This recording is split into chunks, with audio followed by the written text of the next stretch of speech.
Hello students, आज जो हम टॉपिक पढ़ेंगे वो है refraction of light through a glass prism. अब की बार हम एक प्रिज्म के अंदर किस तरह से एक रिफ्रैक्शन ऑफ लाइट इफेक्ट करती है, एक इंसिडेंट लाइट आई और प्रिज्म में किस तरह से इफेक्ट करती है, आज हम इस टॉपिक में यही पढ़ेंगे। तो देखिए, आपने देखा कि यहाँ पे हमने एक इंसिडेंट रे डाली, तो आपको पता है ये कौन सा मीडियम हुआ, एयर, और ये कौन सा है, ग्लास। तो रे क्या हो जाएगी, नॉर्मल की तरफ बेंड हो जाएगी। तो ये रे नॉर्मल की तरफ क्या हो गई, जानी तो ऐसी चाहिए थी लेकिन नॉर्मल की तरफ क्या हो गई, बेंड। जानी तो ऐसी चाहिए थी रे, लेकिन नॉर्मल की तरफ क्या हो गई, बेंड। अब आप देखें, जो ग्लास प्रिज्म की दूसरी सरफेस है, ये इस वाली सरफेस के पैरेलल नहीं है। तो जब ये रे, यहाँ पे कौन सा मीडियम है, डेंसर मीडियम, और ये कौन सा मीडियम है, रेयर। तो ये रे जानी तो ऐसे चाहिए थी, लेकिन अब की बार ये क्या हो जाएगी, नॉर्मल के से दूर हट जाएगी। अब की बार नॉर्मल से दूर हट जाएगी, क्योंकि डेंसर से एयर में आ रही है। तो ये दोनों रेस ये ऐसे जाके ऐसे आएगी। तो ये वाली रेस वाली रे के क्या नहीं है, पैरेलल नहीं है। क्यों, जबकि हम ग्लास स्लैब में जब देखते हैं, हमने ग्लास स्लैब भी ली थी ना, तो तब हमने रिफ्रैक्शन ऑफ लाइट देखा था। तो हमने देखा था कि उसमें जो दोनों रेस निकल, ये वाली रे इंसिडेंट रे और इमर्ज रे दोनों एक दूसरे के पैरेलल होती थी, लेकिन इसमें नहीं है, क्योंकि प्रिज्म की ये दोनों साइड भी आपस में पैरेलल नहीं है। तो मैंने क्या बोला सुनिए, जब रे एयर मीडियम से डेंसर मीडियम में गई और डेंसर मीडियम से कहाँ गई, आउटर मीडियम में गई, तो डेंसर मीडियम से जब आउटर मीडियम में गई तो क्या हुआ, एयर से जब डेंसर मीडियम में गई तो नॉर्मल की तरफ झुक गई, और नॉर्मल डेंसर मीडियम से एयर मीडियम में गई तो नॉर्मल की से दूर हट गई। तो ये बात आप सभी को समझ में आई, refraction of light through a glass prism. अब हम स्टूडेंट्स बात करते हैं, देखिए क्या, ठीक है। तो यहाँ पे हम जब बात करते हैं कि हम इस वाली रे को आगे बढ़ाएं, हालांकि रे जानी तो ऐसी चाहिए थी, ठीक है, लेकिन जा कैसे रही है, ये इस तरह से। तो इसको भी हमने इधर की तरफ बढ़ाया और इसको भी हमने इधर की तरफ बढ़ाया, तो हमने देखा कि यहाँ पे जो ये वाली रे और इस ये वाली रे के बीच में जो एंगल बन रहा है, इसको हम बोल देंगे एंगल ऑफ डिवीजन। याद रखना, क्या बोलेंगे, एंगल ऑफ डिवीजन। कि इंसिडेंट रे और इमर्ज रे के बीच में जो एंगल बन रहा है उसको बोलेंगे angle of division, angle of division. तो आपको ये बात समझ में आई कि किस तरह से प्रिज्म के अंदर हुआ। ये बहुत इंपॉर्टेंट कंसेप्ट है और इसी से हम आगे की बात करेंगे। तो देखिए, दोबारा मैं बोलता हूं कि इंसिडेंट रे, ये जैसे ही ये एयर मीडियम से डेंसर मीडियम में गई, फिर डेंसर मीडियम से जब वो ये आउटर मीडियम में जाएगी तो दोबारा ये नॉर्मल से क्या हो जाएगी, दूर हट जाएगी। और जब हम इंसिडेंट रे और इमर्ज रे को आपस में मिक्स करेंगे तो बेटा यहाँ पे एक हमारा एंगल बनेगा, एंगल ऑफ डिवीजन, और इसको हम किससे डिनोट करेंगे, डेल से। अब हम बात करते हैं, अब यदि हमने व्हाइट रे, कोई भी एक व्हाइट रे मतलब सफेद कलर की, अब की बार हमने एक व्हाइट रे ली और उसको यदि हमने किसी प्रिज्म पे डाला तो अब वो किस तरह से रिफ्लेक्ट शो करेगी, उसमें रिफ्लेक्शन होने के बाद क्या होगा वो हम इसमें सीखेंगे। तो देखिए, जब भी हम किसी व्हाइट रे को किसी प्रिज्म में डालते हैं, तो जैसे ही हम उसको, अच्छा ये सभी को क्लियर हुआ, एंगल ऑफ डिवीजन किसे कहते हैं, इंसिडेंट रे और इमर्ज रे के बीच का जो एंगल हुआ उसे क्या बोलते हैं बेटा, उसे हम बोलते हैं एंगल ऑफ डिवीजन। अच्छा, अब हम बात करते हैं इसकी व्हाइट रे की। तो जब जैसे ही हमने व्हाइट रे को किसी प्रिज्म में डाला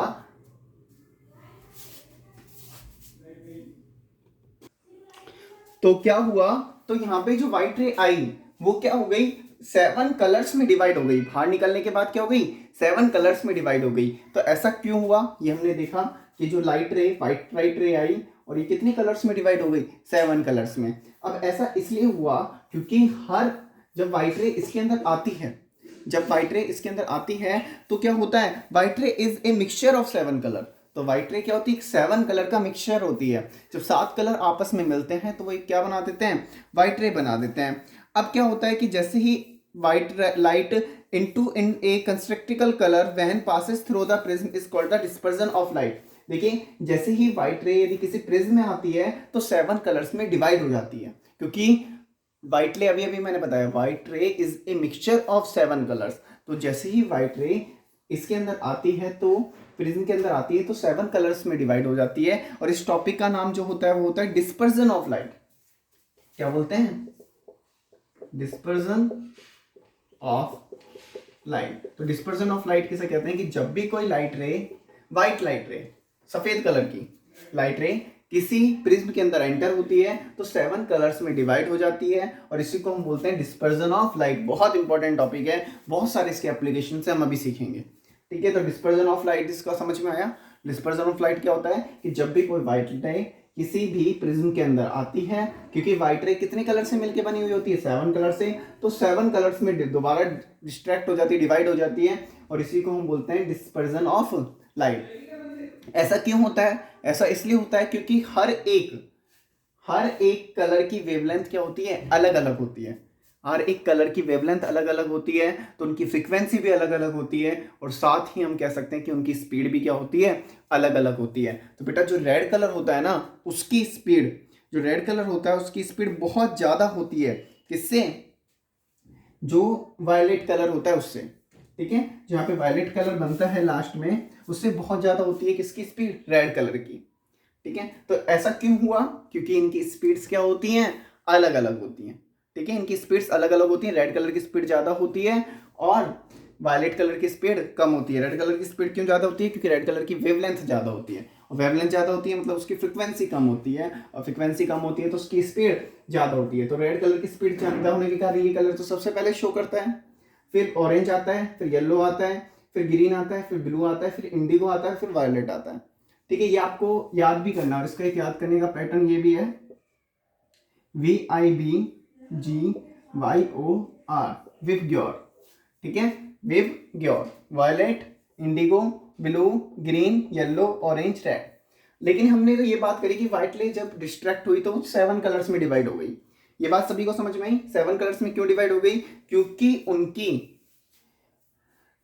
उनकी जो ये रेज हैं उनकी, क्योंकि व्हाइट कलर जो होता है 7 कलर से मिलकर बना हुआ होता है, जैसे हम उसको प्रिज्म से पास करते हैं तो उनकी वेवलेंथ अलग होती है, वेवलेंथ अलग होती है तो उनकी फ्रिक्वेंसी अलग अलग होती है, फ्रिक्वेंसी अलग होने के कारण उनकी स्पीड अलग अलग होती है और स्पीड अलग अलग होने के कारण बेटा वो अलग अलग डिफ्लेक्शन शो करेंगे, अलग अलग एंगल पे इमर्ज होंगी, जिसके कारण वो कितने कलर्स में डिवाइड हो जाती हैं, 7 कलर्स में। अब यदि मुझे इससे एक व्हाइट रे बनानी है, इन 7 कलर से एक व्हाइट रे बनानी है, तो मैं कैसे बना सकता हूँ? मान लीजिए तो अब मैं यहाँ पे 2 प्रिज्म रख लेता हूँ, एक प्रिज्म ऐसा और रख लेता हूँ, देखिए उल्टा। अब यदि मैं इन व्हाइट रेस को, ये तो एक डायग्राम हो गया डिस्पर्जन ऑफ लाइट का, अब मैं आपको एक दूसरी बात बता रहा हूँ कि हम दोबारा व्हाइट रे कैसे प्राप्त कर सकते हैं। तो देखिए, अच्छा आपको ये वाला टॉपिक डिस्पर्जन ऑफ लाइट बहुत अच्छे से समझ में आया, मैं इसका डायग्राम 1 मिनट आपको बना देता हूँ। तो देखिए ये जो कलर्स हैं, ये हम यदि एक दूसरे प्रिज्म में से भी पास करें तो बेटा बाद में इससे डिफ्लेक्ट होने के बाद में इस तरह से, मान लीजिए एयर मीडियम है, यहाँ से गया और डेंसर से एयर में गया तो नॉर्मल से दूर हटेगा, तो दूर हटेगा तो बेटा ये इस तरह से सारे कलर्स आपस में क्या हो जाते हैं, कंबाइंड हो जाते हैं और यहाँ से बाद में हमें क्या निकल के आ जाती है, एक वाइट रे दोबारा मिल जाती है, व्हाइट रे। तो दोबारा व्हाइट रे प्राप्त कैसे कर सकते हैं कि कल पहले हमने व्हाइट रे को इसमें डाला, डिस्पर्जन ऑफ लाइट हुआ, ये सारी रेस को हमने दोबारा एक उल्टे प्रिज्म में डाला और दोबारा हमें क्या मिल जाएगी, व्हाइट रे मिल जाएगी। तो ये एक टॉपिक था dispersion of light. Dispersion of light किसे कहते हैं कि जब एक व्हाइट लाइट रे किसी प्रिज्म में से पास होती है तो 7 कलर्स में डिवाइड हो जाती है, 7 कलर्स में डिवाइड हो जाती है और इसी टॉपिक का नाम है स्टूडेंट डिस्पर्जन ऑफ लाइट। तो आई थिंक आप सभी को क्लियर हुआ होगा। कलर्स को कैसे याद रखना है, विबग्योर, वी से वायलेट, आई से इंडिगो, बी से ब्लू, ग्रीन, येलो, ऑरेंज और रेड।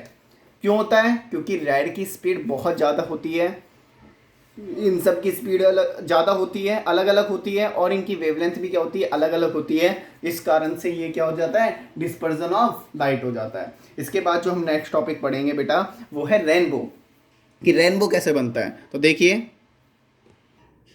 स्टूडेंट, जब एक वाइट लाइट किसी भी एक, हम कह सकते हैं रेन ड्रॉप, ठीक है, हमारे स्काई में क्या होती है, हम रेनबो पढ़ रहे हैं, क्या पढ़ रहे हैं कि रेनबो कैसे बनता है।